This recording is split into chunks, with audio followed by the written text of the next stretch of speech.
All right, so we're going to continue on yesterday's Gavaldiga topic. I hope today the Olam had a bit more kavana when we discussed and when we went through the Gavaldiga Birchas Kohanim. So just to start with the Olam Azoi, Rav Simcha Kohen Kaplan was the Rav in Tzfas for many, many years. And he related publicly, he said this over publicly, that on numerous occasions he was Zoicha to Duchen in the minyan of Reb Chaim Oizer in Vilna, and he said over himself that the simcha on Reb Chaim Oizer's face at that time was so recognizable. When it was the time for Birchas Kohanim, Reb Chaim Oizer was excited. He was mamish joyful. In fact, not only that, after davening, he brings down that after davening, Reb Chaim Oizer could not contain his excitement. He would run over to the Kohanim at the end of davening, give them a hug, give them a kiss, and say shkoyach, because he was so excited, this idea that he was zoicha to have Birchas Kohanim.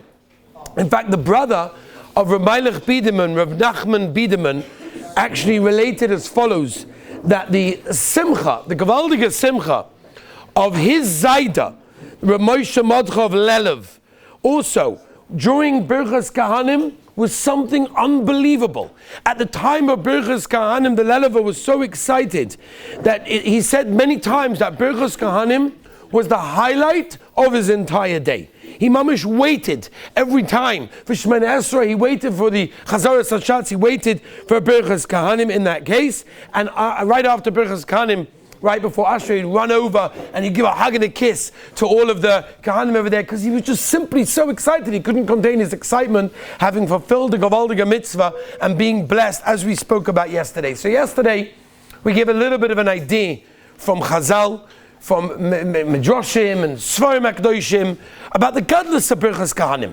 It's not stam a mitzvah, it's a mitzvah that carries with it tremendous bracha. And people are running around, as we explained yesterday, different gedolim and rebbes and tzaddikim and kvarim for brachas, where little do they realize they have in our very base medrash, and in every base medrash here in Eretz Yisrael on a regular weekday, and Chutz Haaretz on Yom Tov, the opportunity to get a bracha straight from the Rabbeinu Shalom through the Kohanim. So what is the mitzvah? What type of mitzvah are we dealing with? So let's explain a moment like this. The mitzvah to perform Birchas Kohanim is a mitzvah d'oraisa. Even nowadays that we don't have a Beis HaMikdash, we have many Maramakoimis. I'll just give you a couple of them, just to understand who holds that nowadays Birchas Kohanim is a d'oraisa. It's not a minig, it's not a d'Rabbanon, it is a d'oraisa. It's very clearly in the Mishnah and in the Gemara in Tainis, Dav Chavav Amud Beis, very clear that way. Look at the Rishonim over there also. You look at the Tana Devei Eliyahu Rabbah, also brings it down in Perek Lamed Aleph, how it's a Doraisa. There's a Medrash in Bereshis Rabbah. There's Yerushalmi in Masechtas Nazeh. There's a Sefer HaChinuch. There's a Meiri in Chulin also. There's a Ralbag in Parshas Nosoi. There's a Mabit in the Kirat Sefer in Hilchas Tefillah as well. And there's a Rambam in Sefer HaMitzvahs. And the Shulchan Aruch paskins this way in Orach Chaim Siman Kuf Chav Tes as well. So this is the Psak La'alocha La'maisa of the Chofetz of the Shulchan Aruch, that it is a Da'oraisa, Al Pi Chazal, straight from the Mishnah Gemara, all the way down to the Rishonim and Achronim, Psak Shulchan Aruch, nowadays, Birchas Kohanim, Da'oraisa. However, there are other opinions. Rav Yaakov Emden, for example, Rav Yaakov Emden brings it down in Morek Tzia. He brings down that nowadays, we don't have a Beis HaMikdash. And if you don't have a Beis HaMikdash, Birchas Kohanim nowadays is a d'Rabbanon. Now, it's a very interesting shita. We're not going to go into how he holds, why he holds, whatever. But I will tell you, if any of you have ever learned the Mishnah Berurah, or Mishnah Berurah in generally, the Chofetz Chaim is very makpid in people's covet. In other words, he's always makpid generally to bring different shitas, even if he argues on them. And he'll be mechabed the shitas that he argues with, but he'll tell you, avol, the halacha is nicht azoi. Over here, it's very interesting how the Chofetz Chaim is very stark. You know, sometimes you read a Mishnah Berurah and you hear the Chofetz Chaim screaming. This is one of those times. You hear the Chofetz Chaim screaming. You hear him screaming. And he writes, the Chofetz Chaim says, very strong terms, very unlike the Chofetz Chaim. He writes, you should be aware that Birchas Kohanim even outside Eretz Yisrael, is a da'oraisa, and that's how we paskin for all of the poskin, unlike the Merktzia, Rabbi Yaakov Emden, and he says clearly he made a mistake. He made a mistake. He didn't look at the Sifra in Parshas Shemini, the Sifri in Parshas Shoftim. He brings down the Yishalmi in Nazir, which is quoted in Tosfos in Sota, Daf Lamed Ches, on the base. He brings Marmakomis and Marmakomis to show that the Rabbi Yaakov Emden made a mistake. It cannot be a D'Rabbanan. It is a D'Oraisa, and that's how we paskin. The Aruch HaShulchan also very clearly says, nowadays we're dealing with the mitzvah D'Oraisa. Now, the Olam were asking yesterday, so why don't we do it in Chutz La'aretz? It's a beautiful thing. Chutz La'aretz Yidden also want brachas. Maybe they need it more than us in Eretz Yisrael. So why, at the end of the day, do they not also do Birchas Kohanim in Chutz La'aretz, apart from, of course, Yom Tov when they do, but why don't they do it like we do, every single day by Shachris? So you should know, first of all, it is generally asa for a Kohanim to do Birchas Kohanim in Chutz La'aretz. There are certain exceptions. For example, we'll get to one or two of them in a minute.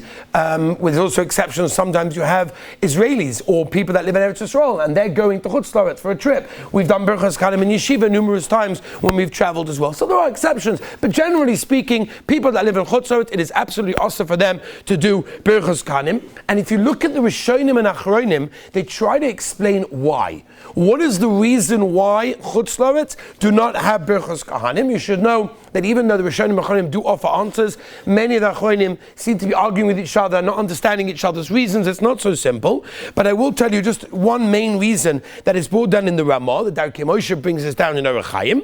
The Darkei Moshe brings that since at the end of the day, in Chutz La'aretz, they're not in a state of constant simcha because they have to go to work. Therefore, their minds are distracted of everything that happens during the day. You'll tell me, what about Shabbos Kodesh? Zuk the Darkei Moshe, yeah, but even on Shabbos, they're so busy with what happened on the week, past, whatever it is, that the only time, says the Darkei Moshe, that they're completely free from all of these distractions and worries is Yom Tov. That's why the Ramah said, the Darkei Moshe brings down, the minig in Chutz La'aretz is only to duchen on Yom Tov in that case, because that's when we have a posuk in the Torah, V'samachtu b'chagecha, you have to be b'simcha memela. The olim is b'simcha. Once they're b'simcha, they can now go along and duchen. The Lavush, by the way, gives a very similar reason to the Ramah, and he says when a person is not in a state of simcha, he simply cannot duchen in that case, which is why, says the Lavush, the minhag seems to be in Chutz La'aretz that they generally do not do Birchas Kohanim on a daily basis. Again, the Sfardim do. That's a different situation, of course. Sfardim duchen every single day in Chutz La'aretz. That's them in Hogim. But the Ashkenazic minig is we do not duchen in Chutz La'aretz unless we're dealing with, of course, Yom Tov, because Yom Tov they have Simcha, and therefore that's when they can have duchen in that case. Now it's interesting to note that Rav Nosson Adler was the Rebbe of the Heilige Chassam Sofer. Rav Nosson Adler was himself a Kohen, and he used to duchen every single day in his own base medrash in Frankfurt in Germany, which is Chutz La'aretz, and he would duchen every single day. You should know that many of the Gedolim at the time were extremely upset, so much so that if you look at the history of Rav Nosson Adler, he had to flee from city to city because people didn't like his mahalchim, even though he was a goyin otzum at tzaddik and nista and nigla. He knew Kabbalah. It was unbelievable who he was. He was the Rebbe of the Chassam Sofer. He held, you can absolutely duchen in the Chutz La'aretz, and he did, even though he was, they were rotive him for it. Al Kaponim, his Talmud Muvuk, the Heilige Chassam Sofer, brings down very clearly, he's in Shuvas in Orach Chaim. If you look in Shuvah Chav Gimel, the Chassam Sofer brings Kohanim, even though he's a Talmud over Nosson Adler, the Kohanim outside Eretz Yisrael, again, unless you're Sfardi, the Ashkenazi minig is we do not duchen in that case. Why? Says the Chassam Sofer, because our tefillahs are not said with the utmost concentration, and therefore we cannot do that. Tefillah is to doim it to a korban, and a korban that's not with the right kavanah, it's a pigel, it's a whole situation, memela. That's why the Chassam Sofer says you cannot duchen in that case. Of course, the only exception is Yom Tov, when your minds are free from distraction, you're not worried about your parnas and your livelihood. You can daven now with kavana. Once you can daven with kavana, maybe they can do Birchas Kohanim in that case. You should know as well, the base Yosef HaChadash has over there a haskama. And in the Haskama to the Beis Yosef HaChadash, he brings over there Haskama from Rabbi Shmuel Heller, who was the Rav of the Ashkenazic community, 19th century in Sfas. And the Haskama says that he heard many times from the Pa'as HaShulchan, one of the Gedolim, it's an unbelievable statement, Rabbi Yisai, that the Vilna Gaon had two aspirations in life, that for those aspirations he was willing to give up his learning Torah time and spend time traveling from city to city in order to achieve those aspirations. Can you imagine? He doesn't say what the second one is, but he says one of those aspirations of the Vilna Gaon, that he was willing to give up his learning Torah. The Vilna Gaon sat in his house, shutters of everything, blinds were closed, learning 24 hours a day. There was no messing. But he was willing to give that up to fulfill one of his aspirations.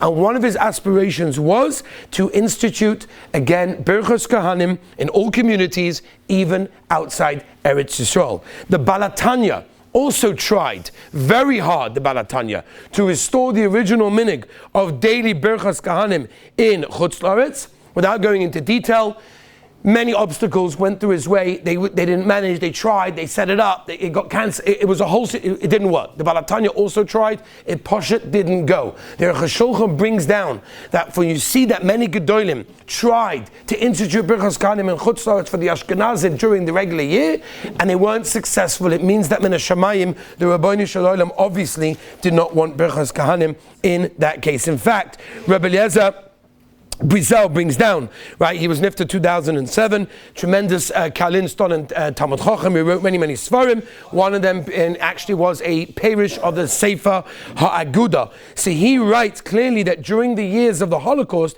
it was revealed to him in a dream that Yerushalayim would not suffer from the Nazis. Why? Because of the schus of Birchas Kohanim that is recited there every single day. And he said he heard from many Gedolei Yisrael that many places in Eretz Yisrael and Yerushalayim specifically was spared because of daily Birchas Kohanim, which again is not such a surprise based on what we've learned yesterday, the shmira that it gives, the bracha that it gives to all of our lives when a person learns, understands and concentrates during Birchas Kohanim.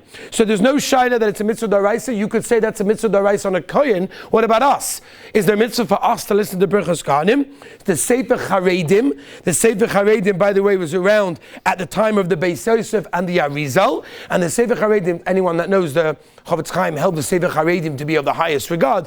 The Sefer Charedim says clearly that it's a mitzvah d'oraisa for us, me specifically, and many of you guys who are not a kohen, to listen to Birchas Kohanim every single day and to get those brachas, which is also the psak of the Be'alacha, the Chavetz Chaim, and others as well, the Haflah, that is a mitzvah d'oraisa for us to listen to Birchas Kohanim in that case. You're not allowed to learn Torah to be Ma'avisedra during Birchas Kohanim. In fact, the Yosef Omitz brings down that if a person is shmoozing, he's talking during Birchas Kohanim, apart from doing a terrible aveira of talking in the middle of davening and Beis HaKnesses, whatever, he's also not being yotza and being included in the bracha that's coming down. Rabbi Chaim Kanievsky says that if a person is learning Torah, Stam, he's looking at a sefer, it's the best time to learn Svarim during Chazaras HaShatz, right? The biggest masmidim come out during Chazaras HaShatz, by the way. All of a sudden, Chazaras HaShatz, the biggest masmidim, unbelievable. They're not learning the whole time. All of a sudden, Chazaras HaShatz, we have to open up a sefer. Amazing. Al Kaponim, when a person is learning during Birchas HaKohanim,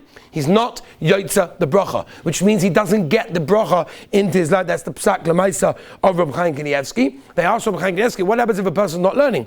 But it's hard for him to concentrate. He's looking around. He's not really concentrating. Does he get the bracha? And Rabbi Chaim said, Avadi, he gets the bracha. Avadi, you should try not to get distracted, but you do get the bracha in that case. By the way, interesting shaila, if a person's in the middle of Shemoneh Esrei, and Birchas Kohanim happens, obviously he cannot answer the Birchas Kohanim, but you're meant to remain silent and wait. Pause wherever you're holding and wait. You want to get the brachas. So therefore stop Shemoneh Esrei, don't answer amen to anything, and therefore you should do that. Rabbi say, there's a modig Yisod v'Shosh v'Avoda. The Yisod v'Shosh v'Avoda brings in Shates. He says that apart from the fact that a person should look down as if he's standing in the middle of Shemoneh Esrei, he says that when the Kohen raises his hands, people need to be in a state of awe, in a state of fear. And they should know that at that exact moment is a tremendous Eis Rotzen in Shemayim, as we mentioned from Rabbi Shitron Pinkas yesterday. The gates of Shemayim are open at that time. And you should know that all of the worlds, including including the worlds down here and the upper worlds, what we quoted yesterday, are all being misbared. They're all getting bracha from the Birchas Kohanim. It is a time for tremendous bracha that we can get. We're zoicha to be in Eretz Yisrael. We're zoicha to hear Birchas Kohanim. Not only can we mekayim the mitzvah, the oraisa, or Birchas Kohanim, but we also get the bracha that the Kohanim give. Now, I wanted to make sure that the Olam have an extra incentive to do Birchas Kohanim, so I printed for the Olam cards that Olam can take and put into their tefillin bags with a little bit of a parish in English of all the Birchas Kohanim and what it means. So maybe you can look at this,